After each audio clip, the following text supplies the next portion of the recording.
ఈ రాత్రి కాల సభలో సహోదర దానమున్నాడు దేవుని కోతను అందిస్తారు.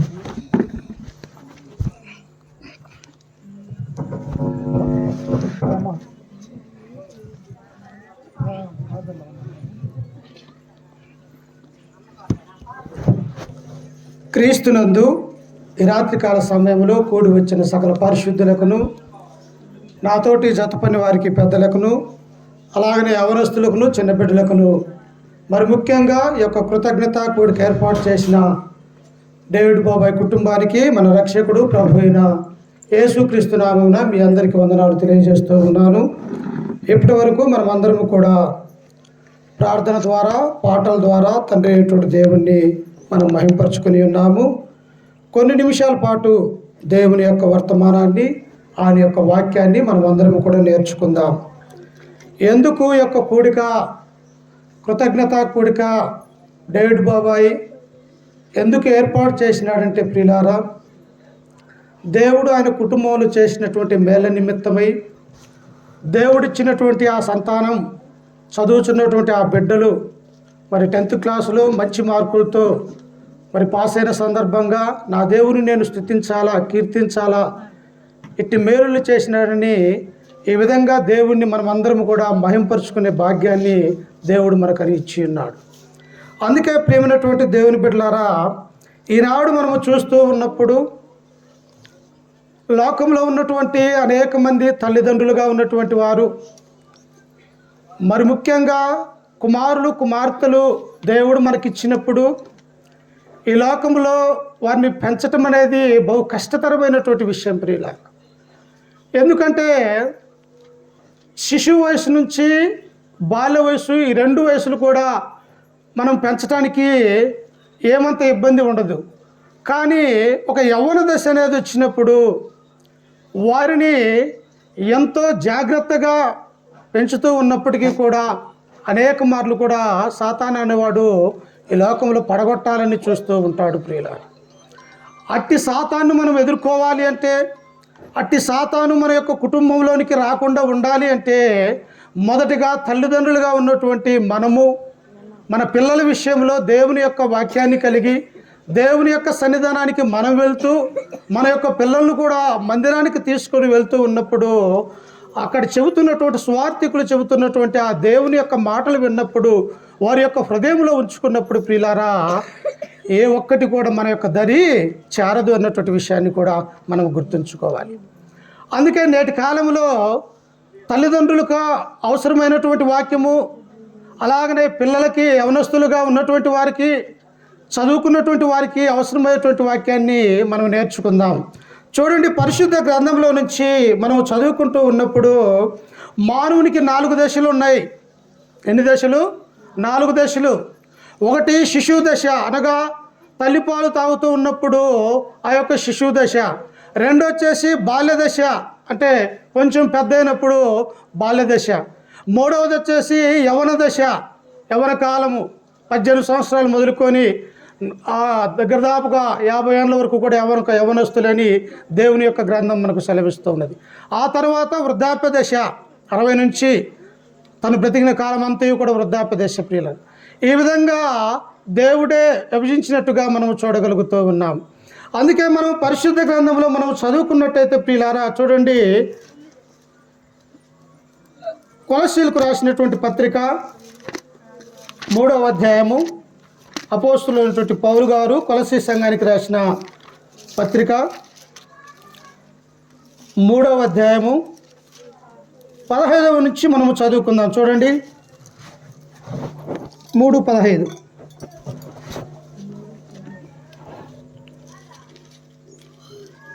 క్రీస్తు అనుగ్రహించు సమాధానము మీ హృదయములలో ఏలుచుండునీయుడి, ఇందుకొరకే మీరు ఒక్క శరీరముగా పిలువబడితిరి, మరియు కృతజ్ఞులై ఉండుడి అంటూ ఉన్నాడు. అపోస్తులైనటువంటి పౌలు కొలస్సీలో ఉన్నటువంటి సంఘానికి, సంఘము అనగా అనేక మంది ఉంటారు ప్రియులారా, ఆ సంఘానికి రాస్తున్నటువంటి ఈ పత్రిక, ఈ మాటలు మనము చూస్తూ ఉన్నప్పుడు, మీరందరూ కూడా యూదులైనను, అన్యులైనను, ఇదిగో గ్రీసు దేశస్థులైనను, మీరందరూ కూడా క్రీస్తులోనికి బాప్తిసం పొంది ఉన్నారు కనుక మీరందరూ కూడా ఒక్క శరీరమునిగా పిలువబడ్డారు. అలాగనే కుటుంబంలో ఎంతమంది ఉన్నప్పటికీ కూడా ఒకే ఒక మాటను బట్టి యజమానుని బట్టి నడుచుకునే వారిగా ఉండాలి ప్రియులు. అందుకనే కింద వచ్చిన మనం చదువుకుంటే 16లో అంటాడు చూడండి, సంగీతములతోనూ కీర్తనలతోనూ ఆత్మ సంబంధమైన పద్యములతోనూ ఒకని ఒకడు బోధించుచు. ఏం చేయాలంట? సంఘముగా ఉన్నటువంటి మనం అందరము కూడా ఈనాడు ఎందుకు ఇక్కడ సంఘముగా సమకూడి దేవుణ్ణి స్తుతిస్తూ ఉన్నాము అంటే పాటల ద్వారా ఒకరి ఒకరు హెచ్చరికలు చేసుకుంటూ ఉన్నాం. ఇదిగో దేవుణ్ణి ఇలాగా మహింపరచాలా, అలాగ మహింపరిస్తే మన యొక్క కుటుంబాలకు ఆశీర్వాదకరము దీవెనకరము అన్నటువంటి విషయాన్ని అపోస్తులైనటువంటి పౌలు సెలవిస్తూ ఉన్నాడు. అందుకని ఏమంటూ ఉన్నాడు? సంగీతములతోనూ పాటలతోనూ ఆత్మ సంబంధమైనటువంటి పద్యములతోనూ. చూడండి ఆ కింద వచ్చినలో ఆయన అంటాడు, ఒకనికొకడు బోధించుచు బుద్ధి చెప్పుచు కృపా సహితముగా మీ హృదయములలో దేవుని గూర్చి గానము చేయాలి. ప్రియులారా, లోక సంబంధంగా అనేకమైనటువంటి ఉంటాయి పాటలు, కానీ అవన్నీ కూడా దేవునికి అయిష్టమైనటువంటివి. ఏ ఇష్టమైనటువంటివి? నీ హృదయానుసారంగా సంఘములో సమకూడినప్పుడు నీవు అవనస్తులుగా ఉన్నా లేకపోతే యవనస్తులైనా ఎవరైనప్పటికీ కూడా దేవుని యొక్క సంఘములో పాటలు పాడుకుంటూ ప్రార్థన చేసుకుంటూ ఒకరికొకరు బోధ అనేది జరుగుతూ ఉంటూ ఉన్నది ప్రియులారా. ఎందువల్ల? దేవుని యొక్క వాక్యము మనం వినటం వల్ల, ఆయన యొక్క సన్నిధిలో మనం కూర్చోవటం వల్ల ఇవన్నీ కూడా సత్య సంబంధమైనటువంటి దేవుని యొక్క మాటలు మనకు వినే భాగ్యాన్ని దేవుడు కల్పిస్తూ ఉన్నాడు. అందుకనే కింద వచ్చిన 17లో మనం చదువుకుంటే చూడండి, ఆయన అంటాడు, మరియు మాట చేతనే కానీ క్రియ చేతనే కానీ మీరేమి చేసినను ప్రభు అయిన యేసు ద్వారా తండ్రి అయిన దేవునికి కృతజ్ఞతాస్తుతులు చెల్లించుచు సమస్తమును ఆయన పేరట చేయుడు. ఏం చేయాలంట? ఒక్క సంతోషం కలిగినప్పుడే కాదు మనము దేవునికి ప్రార్థనా కూడిక జరిపించుకునేది ప్రియులారా. సంతోషములో, శ్రమలలో, బాధలలో ఎలాగైతే మనం ఈ విధంగా సంతోషంగా పెట్టుకుంటున్నామో దేవునికి, అలాగనే బాధ కలిగినప్పుడు కూడా మనమందరం కూడా దేవుణ్ణి మహింపరిచేవారిగా ఉండాలి ప్రియులారా. ఎందుకంటే క్రైస్తవులు అన్నటువంటి వారు మనమందరము కూడా ఏకమాట కలిగి ఉండాలని దేవుని యొక్క గ్రంథం మనకు సెలవిస్తూ ఉన్నది. అందుకే ఈనాడు ఉన్నటువంటి లోకంలో ఉన్నటువంటి యవనస్తుల గురించి ఆలోచిస్తూ ఉన్నప్పుడు అనేక మంది త్రుట్టిల్లే జీవితాన్ని ఖచ్చితంగా జీవిస్తూ ఉన్నారు ప్రియులారా. ఏ ఒక్కరిని చూసినా తల్లిదండ్రుల యొక్క మాట వినక, పెద్దల యొక్క మాట లెక్క చేయక, లేకపోతే వారి ఇష్టానుసారమైనటువంటి జీవితాలు జీవిస్తూ అనేక కుటుంబాలు నాశనం అయిపోతున్నట్టుగా బైబిల్ గ్రంథంలో మనము చూస్తూ ఉన్నాం. ఈ యొక్క లోకంలో మన కళ్ళ ద్వారా అనేకుల్ని కూడా మనము చూడగలుగుతూ ఉన్నాం. ఎలా వస్తుంది? ఎప్పుడు వస్తుంది జ్ఞానము మనిషికి? దేవుని యొక్క వాక్యాన్ని వినటం వల్ల జ్ఞానం వస్తుంది ప్రియులారా. అందుకని ఒకసారి చూడండి, సామెతల గ్రంథం దేవుడు ఏమంటూ ఉన్నాడు. ఒకసారి సామెతల గ్రంథము 1వ అధ్యాయము, జ్ఞాని అయినటువంటి సొలొమోను రాసినటువంటి సామెతల గ్రంథము 7వ వచనం, 1:7, యెహోవా యందు భయభక్తులు కలిగి ఉండుట తెలివికి మూలము. దేనికంట? నీవు నీ కుటుంబము దేవుడంటే భయము, భక్తి నీ హృదయంలో ఉన్నప్పుడు అది ఏం కలగజేస్తుందంటే అది తెలివికి మూలం ప్రియులారా.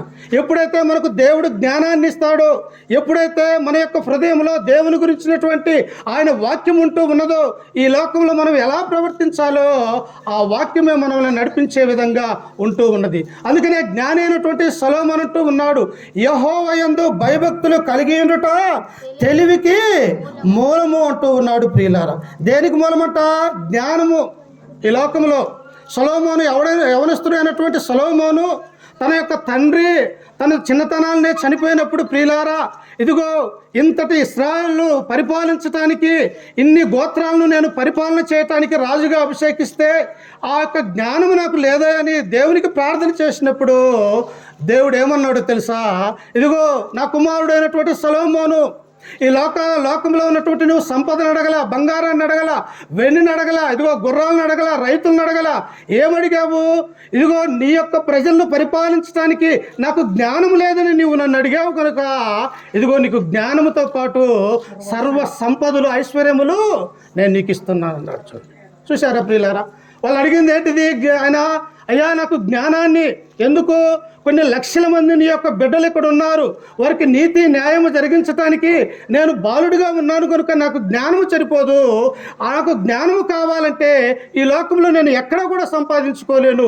ఆ జ్ఞానము ఎక్కడ కలిగిందంటే ఇదిగో నా తండ్రి నాకు చెప్పాడు, పరలోకంలో ఉన్నటువంటి దేవుడు మాత్రమే ఈ మనుషులకు జ్ఞానం ఇస్తాడని ఆ తండ్రి మాటలు విన్నటువంటి నేను నీకు మొరపెడుతున్నానని చెప్పేసి సొలొమోను మొరపెట్టాడు ప్రియుల. అలాగనే మన యొక్క జీవితంలో తల్లిదండ్రులుగా ఉన్నటువంటి మనము మన యొక్క పిల్లలకి ఏమి నేర్పించాలి? విద్యతో పాటు అన్ని విషయాలలో జాగ్రత్త కలిగి నేర్పించాలి ప్రియులారా. ఎందుకని ఇక్కడ సొలొమోను తన యొక్క జీవితంలో జరిగినటువంటి సంఘటనలు మనకు తెలియపరుస్తూ ఉన్నాడు. యెహోవా యందు భయభక్తులు కలిగి ఉండుట జ్ఞానముకు మూలము ప్రియులారా. అటు జ్ఞానం ఉంటే మనము ఎలాగైనా యొక్క లోకంలో జీవించవచ్చు. అందుకే ఇంకా మనం చూస్తున్నట్టయితే చూడండి, పరిశుద్ధ గ్రంథంలో నుంచి కీర్తనలు 119వ కీర్తన 9 నుంచి మనం చదువుకుందాం. ఒకసారి చూడండి, 119వ కీర్తన. యవ్వనులు దేని చేత తమ నడతను శుద్ధిపరచుకుందురు? నీ వాక్యమును బట్టి దానిని జాగ్రత్తగా చూచుకొనుట చేతనే కదా. ఎవరంట? యవ్వన కాలంలో ఉన్నటువంటి ప్రతి స్త్రీ పురుషులు యవ్వనులు దేని బట్టి దేని చేత తమ నడవకను శుద్ధిపరచుకుందరు? నీ వాక్యమును బట్టి దానిని జాగ్రత్తగా చూచుకొనుట చేతనే కదా. మనం అనేక విషయాలలో జాగ్రత్త కలిగి ఉంటాం. ఒక కూరగాయలు కొనే దగ్గరికి వెళ్ళండి, మంచి కూరగాయలు అయితేనే మనం ఏరుకొని ఎంతో, ఎందుకంటే చెడిపోయినటువంటి ఆ కూరగాయలు మనం వండుకొని తింటే అనారోగ్యం పాలవుతామని చెప్పేసి మంచి కూరగాయలు కొనుక్కొని వస్తాం. అలాగనే ఒక బంగారం షాప్కి వెళ్తే ఇది మంచి బంగారమా లేకపోతే చెడ్డ బంగారమా అని చెప్పేసి మనము దాన్ని ఎంతో పరిశీలన చేసేవారిగా ఉంటూ ఉన్నాం. కానీ మన యొక్క పిల్లల విషయంలో వారికి దేవుని యొక్క వాక్యాన్ని నేర్పించే విషయంలో ఆ జాగ్రత్త కలిగి లేకుండా మనము జీవిస్తూ ఉన్నాం ప్రియులారా. అందుకని ఇక్కడ కీర్తనాకారుడు అంటూ ఉన్నాడు, యవ్వనస్తులు దేని చేత తమ నడత శుద్ధిపరుచుకుందరు. ఎందుకు ఈ మాట అంటున్నాడంటే అదే గ్రంథంలో దేవుడు అంటాడు, యవ్వనస్తులు తప్పక త్రొట్టిల్లుదురు. ఎలాగంట? ఖచ్చితంగా వారు పడిపోతారు. ఏదో ఒక సమయంలో వారు ఖచ్చితంగా పాపములో పడిపోతారని తన యొక్క గ్రంథం సెలవిస్తూ ఉంది. అయితే అలాగ పడిపోకుండా ఉండాలి అంటే అందుకే ఇక్కడ దేవుడు అంటూ ఉన్నాడు చూడండి, 10వ వచనంలో, నా పూర్ణ హృదయముతో నిన్ను వెదకి ఉన్నాను, నన్ను నీ ఆజ్ఞలను విడిచి తిరగనీయకము. ఎలా ఎతకాలంటే దేవుణ్ణి పూర్ణ హృదయముతో, నీ మనస్సుతో, నీ హృదయముతో, నీ యొక్క ఆలోచన అంతరంగంలో ఉన్నటువంటి మన హృదయాన్ని, మన మనస్సును పరలోకమందు ఉన్నటువంటి దేవుడు ఎరుగుతాడు. కాబట్టి నీవెలాగూ ప్రార్థనలో కూర్చున్నావో, నీవేం చేస్తూ ఉన్నావో, నీ ఆలోచన ఎలాగున్నదో అవన్నీ కూడా తండ్రి అయినటువంటి దేవునికి తెలుసు ప్రియులారా. అందుకనే కీర్తనాకారుడు అంటాడు 139వ కీర్తన 1 నుంచి మనము చదువుకుంటూ ఉన్నప్పుడు దావీదు మహారాజు అంటాడు, అయ్యా నా నడకను నా పడకను నీకు తెలిసే ఉన్నాయి. నోటి మాట నా యొక్క నోట్లోనికి హృదయంలోనికి రాకముందే నా మనస్సును నేను ఏం ఆలోచించుకుంటాను నీవు ఎరిగి ఉన్నావు అని చెప్పేసి దావీదు మహారాజు అంటాడు ప్రియులారా. అందుకని యవ్వనస్తులు దేని చేత తమ నడత శుద్ధిపరచుకుందరంటే నీ వాక్యమును బట్టి జాగ్రత్తగా చూచుకొనుటే కదా. దేవుని యొక్క వాక్యాన్ని జాగ్రత్త కలిగి ఉండాలి. చదువులో ఎలాగైతే మంచి జ్ఞానాన్ని కలిగి మంచి మార్కులతో మీరు విజయం సాధిస్తూ ఉన్నారో అంతకంటే ప్రాముఖ్యమైనటువంటి ఏంటిదంటే నువ్వు దేవుని యొక్క మందిరానికి వెళ్ళటము, దేవుని యొక్క వాక్యాన్ని నేర్చుకోవటం లేదా, అది ప్రాముఖ్యమైనటువంటి విషయం. అందుకనే కింద వచనంలో మనం చదువుకుంటే చూడండి, ఆయన 11వ వచనంలో, నీ ఎదుట నేను పాపము చేయకుండానట్లు నా హృదయములో నీ వాక్యము ఉంచుకొని ఉన్నాను. ఎక్కడ ఉంచుకోవాలి వాక్యము? ఏదో డేవిడ్ బాబా ఎక్కడ ప్రార్థనా కూడిక జరిపించు మేము వెళ్ళాము 1 గంట కూర్చొని వచ్చామంటే కాదు ప్రియులారా. నీవు నీ యొక్క హృదయములో దేవుని యొక్క వాక్యాన్ని భద్రపరుచుకోవాలా. వాక్యం అనేది ఎలాంటిది? నీ యొక్క పాపాన్ని అన్నీ కూడా తీసివేయగల సమర్థత కలిగినటువంటిది వాక్యం ప్రియులారా. అందుకని ఇక్కడ దేవుడు ఏమంటూ ఉన్నాడంటే, నీ ఎదుట నేను పాపము చేయకుండానట్లు నా హృదయంలో నీ వాక్యము ఉంచుకొని ఉన్నాను. హృదయంలో ఉంచుకోవాలి ప్రియులారా. లేకపోతే ఈ యొక్క చెవుని ఈ చెవులో వదిలేస్తే మన యొక్క జీవితం సరైనటువంటి మార్గంలో ఉండదు. ఎందుకు హృదయంలో ఉంచుకోవాలంటే ప్రవక్త అయినటువంటి ఇర్మియా అంటాడు, హృదయము అన్నిటికంటే మోసకరమైనది, అది బహుఘోరమైన వ్యాధి కలది. నువ్వేది చేయాలన్నా నీ హృదయంలోనే పుడుతుంది. అది పాపం చేయాలన్నా, మంచి చేయాలన్నా, లేకపోతే నరహత్య చేయాలన్నా, దొంగతనం చేయాలన్నా, అబద్ధం ఆడాలన్నా మొట్టమొదటిగా పుట్టేది ఎక్కడంటే నీ హృదయంలోనే ప్రియులారా. అందుకనే ఇక్కడ అంటున్నాడు, ఇదిగో నేను పాపము చేయకుండానట్లు నీ వాక్యము నా హృదయములో దాచుకునుచున్నానయ్యా అంటాడు. దేవుని యొక్క వాక్యాన్ని హృదయంలో దాచుకుంటే మనము ఎట్టి పరిస్థితుల్లో పాపం చేయడానికి మన యొక్క నడవడిక కానీ మన ఆలోచన కూడా రాదు ప్రియులు. ఎందుకు? హృదయం అన్నిటికంటే మోసకరం అనేది బహుఘోరమైన వ్యాధి కలదని దేవుడి యొక్క వాక్యము మనకు సెలవిస్తూ ఉన్నది. అందుకని ఈ సమయంలో యవనస్తులుగా ఉన్నటువంటి స్త్రీలకి, చిన్నపిల్లలకి, అందరికీ కూడా మనమందరం కూడా నేర్చుకోవాల్సినటువంటి దేవుని యొక్క వాక్యం ఏమిటంటే, దేవుని యొక్క వాక్యాన్ని మన యొక్క హృదయంలో భద్రపరచుకోవాలి ప్రియులారా. అందుకనే చూడండి, ఈ సమయంలో పరిశుద్ధ గ్రంథంలో నుంచి తిమోతికి రాసినటువంటి మొదటి పత్రిక, అపోస్తలుడైనటువంటి పౌలు తిమోతికి రాసినటువంటి మొదటి పత్రిక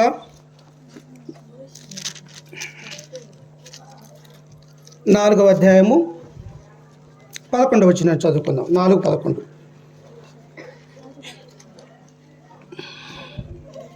ఈ సంగతులు నాజ్ఞాపించి బోధించుము, నీ యవ్వనమును బట్టి నిన్నెవ్వనిని తృణీకరింపనీయకుము గాని మాటలోను, ప్రవర్తనలోను, ప్రేమలోను, విశ్వాసములోను, పవిత్రతలోను విశ్వాసులకు మాదిరిగా ఉండాలి. ఎలా ఉండాలంటే యవ్వనస్తులు ప్రతి విషయం అందు కూడా జాగ్రత్త కలిగి ఉండాలి.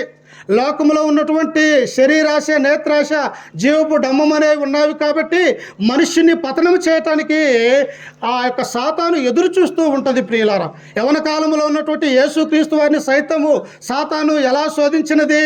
అనేక విషయాలలో శోధించినది. ఒక్క విషయంలో కాదు. ఇదిగో ఈ యొక్క లోకరాజ్యాలన్నీ కూడా నీకు ఇస్తాను, నీవు నా కాళ్ళ మొక్కమని సాతాను వాడు డైరెక్ట్గా క్రీస్తు ప్రభు వారిని అడిగాడు ప్రియులారా. అంత మాత్రమే కాదు, నీవు దేవుని కుమారుడు అయితే ఇదిగో ఈ యొక్క రాళ్ళను నీవు రెట్టలుగా మార్చమని అంటూ. అంటే సాతాను వాడు ఎలాగైనా తన కుయుక్తి చేత మానవుణ్ణి పతనం చేయటానికే చూస్తూ ఉంటాడు. అందుకని అపోస్తలుడైనటువంటి పౌలు తిమోతికి సెలవిస్తూ ఉన్నాడు, నా కుమారుడు అయినటువంటి తిమోతి, నీ యవ్వన కాలంలో నువ్వు యవ్వన జీవితం జీవిస్తూ ఉన్నావు. నువ్వు ఉంటున్నటువంటి ప్రదేశం ఎలాంటిది? ఎఫెసీ పట్టణంలో సువార్త సేవకుడిగా ఆయన ఉంటూ ఉన్నాడు. ఈ యొక్క పట్టణం ఎలాంటిదో తెలుసా? అర్తిమిదేవి గుడి అనేది ఉన్నది. ఆ గుడిలో అనేక మంది కూడా వ్యభిచారం కలిగినటువంటి స్త్రీలు ఆ గుడిలో దేవదాసులుగా పనిచేస్తూ ఉన్నారు. అక్కడ జరగనటువంటి విగ్రహారాధన లేదు ప్రియులారా.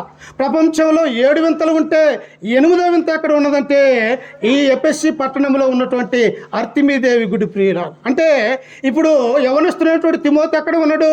ఎఫెసీ పట్టణంలో ఉన్నాడు. అక్కడ భయంకరమైనటువంటి విగ్రహారాధన జరుగుతూ ఉన్నది. భయంకరమైనటువంటి పాపం అక్కడ జరుగుతూ ఉన్నది. దేవుని గురించినటువంటి జ్ఞానము అట్టి ప్రజలకు లేదు. దేవుని యొక్క వాక్యము అసలు అక్కడ వినేవారు సైతం లేనట్టుగా మనము చూస్తూ ఉన్నాం.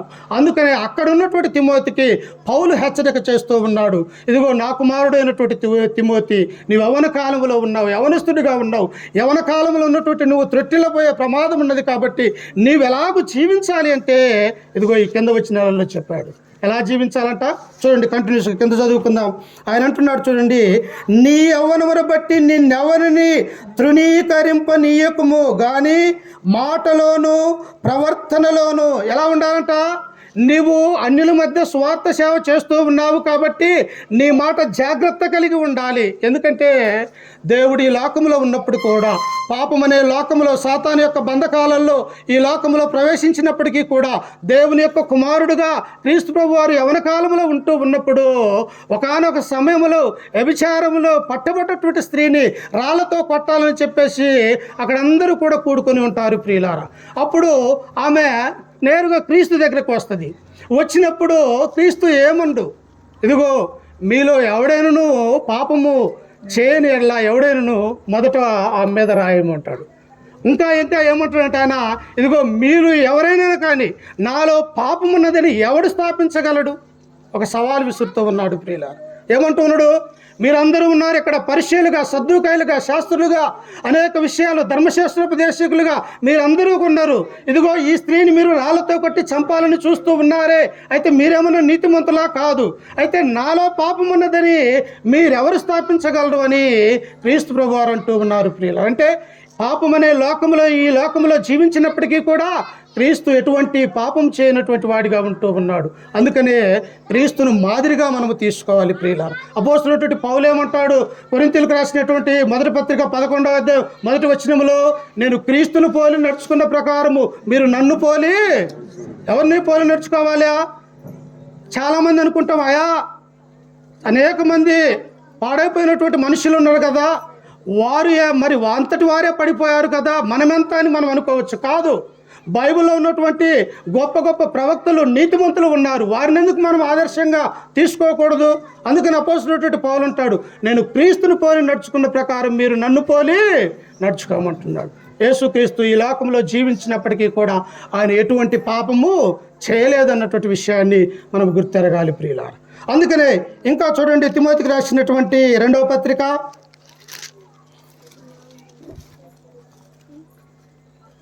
2వ అధ్యాయం 22వ వచనం చదువుకుందాం. 2:22,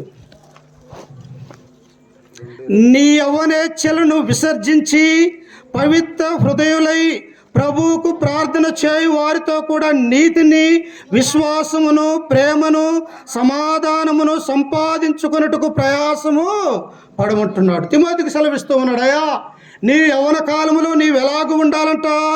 యవ్వనేచ్ఛలని విసర్జించాలా. యవ్వన కాలములో అనేకమైనటువంటి సాతాను యొక్క పాపపు ఆలోచనలు వస్తాయి మానవునికి. కాబట్టి అట్టి ఆలోచన నీకు రాకుండా ఉండాలి అంటే వాటిని విసర్జించాలి ప్రియులారా. అందుకని క్రీస్తు ప్రభు వారి యొక్క లోకంలో ఉన్నప్పుడు దేవుడు చెప్పాడు, ఇదిగో నీ కన్ను నిన్ను అభ్యంతరపరిస్తే దాన్ని తీసివేయమన్నాడు. ఇదిగో నీ కాలు, నీ చెయ్యి అభ్యంతరపరిస్తే దాన్ని నరికి తీసివేయమన్నాడు. ఎందుకు అంటే భౌతిక సంబంధమైనటువంటి ఈ కళ్ళు పీకేయమని కాదు, భౌతిక సంబంధమైనటువంటి ఈ యొక్క కాలు చెయ్యిని తీసేయమని కాదు, నీ ఆంతర్యంలో ఉన్నటువంటి నీ హృదయ ఆలోచన, ఇదిగో నీ చెయ్యి, నీ కన్ను పాపం చేయడానికి త్వరపడితే అట్టి ఆలోచనలు నువ్వు తీయమని దేవుడు సెలవిస్తూ ఉన్నాడు. అందుకని ఇక్కడ తిమోతితో పౌలు అంటూ ఉన్నాడు, నీ యవ్వనేచ్ఛలను విసర్జించి పవిత్ర హృదయులై ప్రభువుకు ప్రార్థన చేయు వారితో కూడా, ఎవరితో సహవాసం కలిగి ఉండాలంట? ఎవరైతే దేవుని యొక్క మందిరానికి వెళ్తూ ఉన్నారో, ఎవరైతే స్వార్థికులుగా దేవుని యొక్క వాక్యాన్ని బోధించేవారిగా ఉంటారో, ఎవరైతే విశ్వాసం కలిగినటువంటి భక్తిపరులు మన యొక్క సంఘంలో స్త్రీలు ఉంటారో, యవ్వన కాలంలో ఉన్నటువంటి ప్రతి పురుషుడు, స్త్రీలు వారితో సహవాసము చేయాలి. అలా చేయకపోతే మనం త్రుట్టిల్లే ప్రమాదం ఉన్నది ప్రియులారా. రోజైనటువంటి చిన్నది ఎవరితో సహవాసం కలిగి ఉన్నది? యెరూషలేములో అల్లకొల్లారం జరుగుతూ ఉన్నది. ఎక్కడైనా కానీ క్రీస్తు యొక్క సువార్త బోధించకూడదని చెప్పేసి ఆనాడు ఉన్నటువంటి హేరోదు, రోమా సైన్యము వీరందరూ కూడా వారిని అడ్డగించేవారిగా ఉంటూ ఉన్నారు. ఒకానొక సమయంలో అపోస్తులైనటువంటి పేతుర్ని సైతం కూడా చెరసాలలో బంధించినట్టుగా మనము అపోస్తుల కార్యములు 12వ అధ్యాయంలో మనం చూడగలం. అయితే ఇట్టి శ్రమలలో, ఇట్టి బాధలలో అంతకుముందే యోహాను సహోదరుడైనటువంటి యాకోబును అక్కడ ఉన్నటువంటి వారు చంపేశారు ప్రియులారా. అయినప్పటికీ కూడా ఇట్టి శ్రమల కాలంలో ఒక రోదే అయినటువంటి ఒక చిన్నది ఏం చేసిందంటే, చూడండి నాతో పాటు పరిశుద్ధ గ్రంథంలో నుంచి అపోస్తుల కార్యములు 12వ అధ్యాయము, అపోస్తుల కార్యములు 12వ అధ్యాయము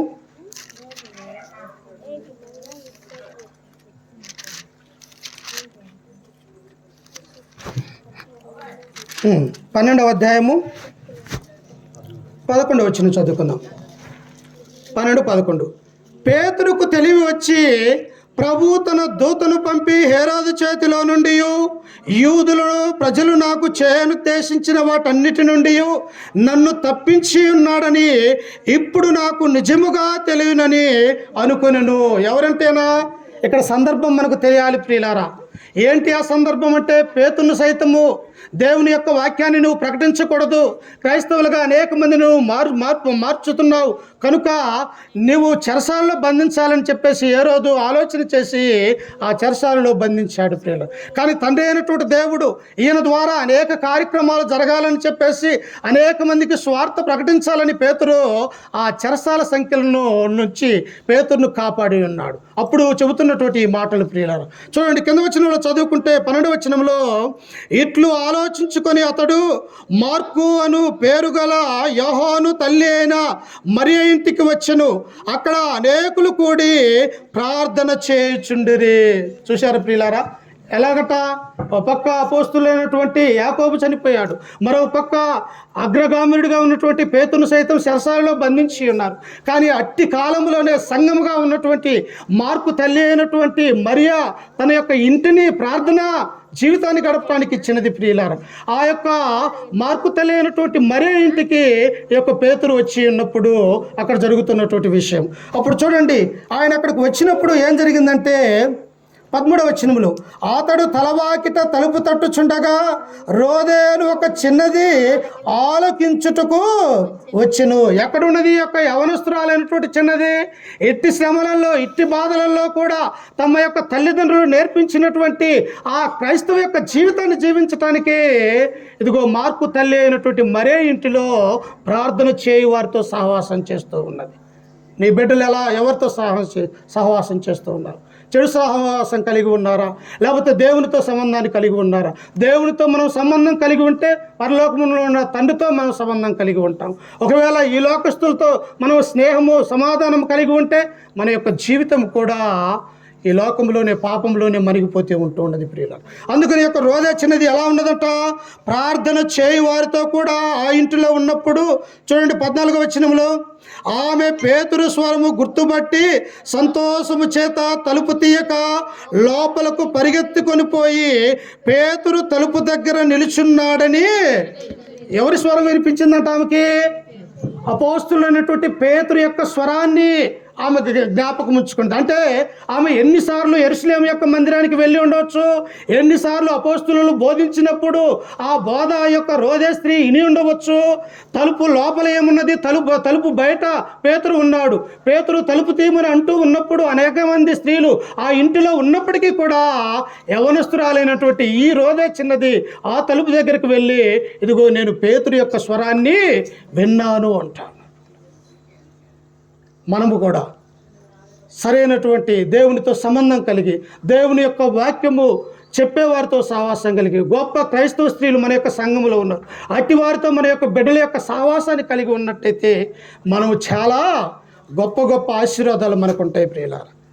వ్యక్తిగతంగా చెప్పకూడదు, కానీ మా చిన్నప్పుడు మా యొక్క జీవితంలో నాతోటి వారితో నేను స్నేహం చేసేవాడిని కాదు. నా స్నేహం ఎవరో తెలుసా? స్త్రీలే ప్రియులారా.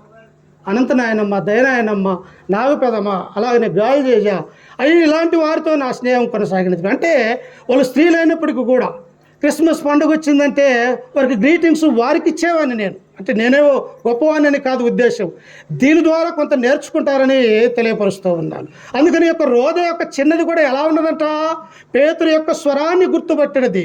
ఈనాడు దేవుని యొక్క వాక్యం చెబుతుంటే యవనస్తులైనటువంటి పురుషులు కానీ స్త్రీలు కానీ, అయ్యా ఈయన లేచాడయా, చాలాసేపు వాక్యం చెబుతున్నాము, లేకపోతే చాలాసేపు ప్రార్థన చేస్తారేమని చెప్పేసి కళ్ళు ముయ్యంగానే లేచి వెళ్ళిపోతే వారు ఉన్నారు ప్రియులారా మందిరాలలో. లేరా? అటువారు అనేక మంది కూడా ఉన్నారు. అలా ఉండకూడదు. ఈ యొక్క రోజా చిన్నది ఎలా ఉన్నదంట? పేతురు యొక్క మాటను గుర్తుపట్టుకున్నది ప్రియులారా. అందుకే కింద వచనంలో చూడండి, ఆ వచనాలు మనం చదువుకుంటే, అందుకు వారు 15వ వచనము, నీవు పిచ్చిదానివనిది, అయితే తాను చెప్పినదే నిజమని ఆమె దృఢముగా చెప్పినప్పుడు వారు అతని దూత అనేది. పేతురు ఇంకను తట్టుచున్నందున వారు తలుపు తీసి అతన్ని చూసి విభ్రాంతి నొంది అతడు ఊరకుండుడని వారికి చేసి ప్రభు తన్ను చెరసాల నుండి ఎలాగూ తీసుకుని వచ్చినో వారికి వివరించి చెప్పాను. ప్రియులారా, నా జీవితంలో కూడా ఈ లోకంలో మనకు అనేకమైనటువంటి శ్రమలు, బాధలు రావచ్చు ప్రియులారా. ఇట్టి బాధలలో, ఇట్టి శ్రమలలో కూడా మనల్ని రక్షించగల సమర్థుడు దేవుడు అని మనం గుర్తెరగాలి. అంత మాత్రమే కాదు, ఒకానొక దశలో యోబు ఏం చేశాడు? తమ యొక్క పిల్లలకి, నా యొక్క పుట్టినటువంటి 7 కుమారులు 3 కుమార్తెలు ఎక్కడ పాపము చేసి తమ హృదయములలో దేవుణ్ణి దూషించుదురు అని చెప్పేసి ఈరోజు ఒకరింట్లో దేవునికి కృతజ్ఞతలు బలి అర్పణ పెట్టుకుంటే రేపు మరొక ఇంటిలో ఈ విధంగా తన యొక్క కుమారులలో దేవునిలో పెంచినట్టుగా మనం చూస్తూ ఉన్నాం. అంత మాత్రమే కాదు ప్రియులారా, స్వార్థకుడైనటువంటి 7 సంఘ పెద్ద అయినటువంటి ఫిలిప్పు సైతము తనకు కలిగినటువంటి కుమార్తెల్ని గొప్ప ప్రవశించేవారిగా తయారు చేసినట్టుగా మనం చూడగలం. అపోస్తుల కార్యము 20వ అధ్యాయంలో వారిని చూస్తాం ప్రియులారా. ఈనాడు కూడా డేవిడ్ బాబాయ్కి మరేకమ్మకి ఇచ్చినటువంటి ఈ కుమారులను కూడా దేవునిలోనే పెంచాలి ప్రియులారా. ఎందుకంటే దేవునిలో పెంచినట్టయితే బాలుడు నడవలసినటువంటి త్రోవను వాడికి నేర్పి పెద్దవాడైన దాని నుండి తొలగిపోవడం అని దేవుని యొక్క గ్రంథం మనకు సెలవిస్తూ ఉంది. కనుక ఈ వాక్యం ద్వారా ఒకరొకరు మనం హెచ్చరిక చేసుకుంటూ, నన్ను నేను కూడా హెచ్చరిక చేసుకుంటూ, ఓపికతో మీ అందరికీ మన రక్షకుడు ప్రభు అయిన యేసుక్రీస్తు నామమున వందనాలు తెలియజేస్తూ ఈ వాక్యాన్ని ముగించుకుంటూ ఉన్నా. అవకాశం ఇచ్చినటువంటి అధ్యక్షుల వారికి వందనాలు తెలియజేస్తూ ఉన్నా.